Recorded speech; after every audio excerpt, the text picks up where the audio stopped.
Hi, நான் உங்கள் வெல்சு பேசுகிறேன். வாங்க எப்படி கார சட்னி எப்படி செய்யலான்றதை நம்ம பார்க்கலாம். கார சட்னின்னு சொல்லலாம், தக்காளி சட்னின்னு சொல்லலாங்க. வாங்க எப்படி செய்கிறதுன்றதை பார்க்கலாம். தேவையான பொருட்கள் பாருங்கள். நான் 5 தக்காளி எடுத்திருக்கேன். நல்லா பழுத்து பழமாக எடுத்துக்கோங்க. இந்த அளவுக்கு இருந்தால் போதும். ஒரு கைப்பிடி ஒரு 20 வெங்காயம் எடுத்திருக்கேன், உரித்து சின்ன வெங்காயம். உங்கள்கிட்ட சின்ன வெங்காயம் இல்லைன்னா மீடியம் சைஸ் பெரிய வெங்காயம் கூட நீங்கள் எடுத்துக்கலாம். அப்புறம் ஒரு 5-6 பல் பூண்டு எடுத்திருக்கேன். 5 வரமிளகா எடுத்திருக்கேன். ஐயோ, இவ்வளோ வரமிளகா காரம் அடிக்குமான்னு நீங்கள் யோசிக்காதீங்க. கண்டிப்பாக காரமாகவே இருக்காதுங்க, நல்லா டேஸ்டியாக இருக்கும். வாங்க இப்போ என்ன செய்யலான்றதை நான் சொல்கிறேன். நான் எடுத்து வச்சுருந்த தக்காளியே 2ஆவோ 4ஆவோ அரிஞ்சு மிக்சி கப்பில் போட்டுக்கிட்டேங்க. வணக்க தேவையில்லை பாருங்கள். எடுத்து வச்சுருந்த 5 வரமிளகாவையும் இதிலே போட்டுக்கிறேன். பூண்டு போட்டுக்கிறேன்.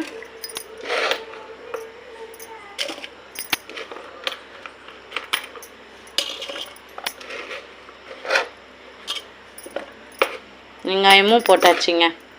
இப்போ இதை என்ன பண்ணணுன்னா, இதோட உங்களுக்கு தேவைன்னா 1 ஸ்பூன் அளவு சீரகம் மட்டும் சேர்த்துக்கோங்க.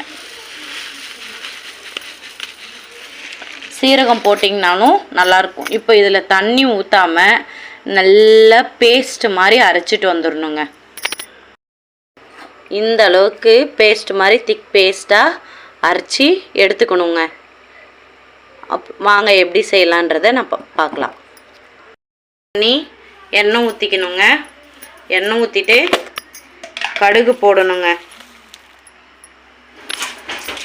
நல்லா கடுகு பொரிஞ்ச உடனே நீங்கள் உங்களுக்கு தேவைன்னா நீங்கள் கறி லீவ்ஸ் போட்டுக்கலாங்க. கம்பல்சரி கறி லீவ்ஸ் போடணுன்றது கிடையாது. நீங்கள் தேவைன்னா போட்டுக்கலாம். பாருங்கள், போட்டுட்டேன். அப்புறம் என்ன பண்ணுறீங்கன்னா, நம்ம அரைச்சி வச்ச பேஸ்ட்டை நல்லா ஊற்றிக்கணுங்க. எல்லாமே ஃபுல்லாக ஊற்றியாச்சு. இப்போ இதில் எவ்வளோ பேஸ்ட் இருக்கோ அதுக்கு மட்டும் நான் தண்ணி கொஞ்சமாக அலசி ஊற்ற போகிறேங்க. நிறைய ஊற்றாதீங்க, நல்லா இருக்காது.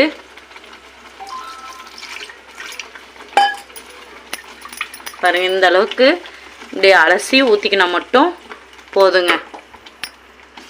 நல்லா நம்ம கரண்டியை வச்சு இப்படி நல்லா கிளறி விடணுங்க. நல்லா கொதிக்கும், நல்லா கொதிச்சு வரணும். 5 நிமிஷம் தாங்க ஆகும் இது செய்கிறதுக்கு.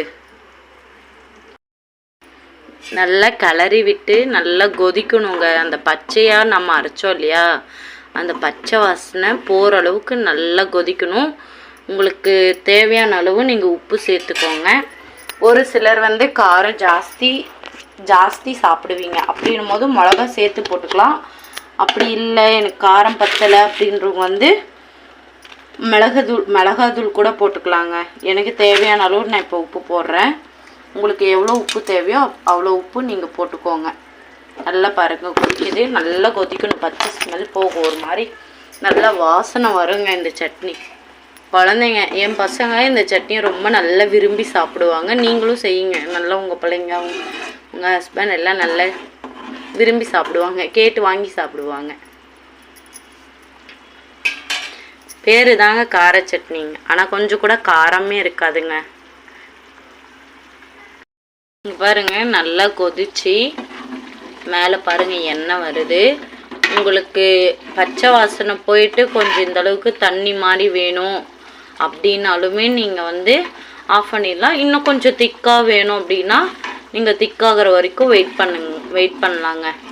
இப்போ இந்த ஸ்டேஜில் தக்காளி அதிகமாக வணங்கும் போது புளிப்பு ஸ்மெல் புளிப்பு மாதிரி இருக்கும். அதுக்காண்டி நான் பாருங்கள், ஒரு சின்ன துண்டு வெல்லம் போட போகிறேன். இவ்வளோதாங்க. இன்னும் கொஞ்சம் நேரம் கொதிக்கட்டும். பாருங்க, இதாங்க நம்ம கார சட்னி தக்காளி சட்னி எப்படி வேணாலும் சொல்லாங்க.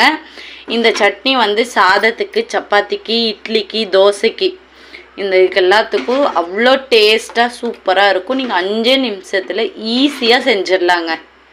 அவ்வளோதாங்க நம்ம சட்னி. வீடியோ பிடிச்சிருந்தா லைக் அண்ட் சப்ஸ்கிரைப் பண்ணுங்கள், கமெண்ட் பண்ணுங்கள், சப்போர்ட் பண்ணுங்கள். வாட்சிங் ஃபார் வீடியோ. தேங்க்யூ.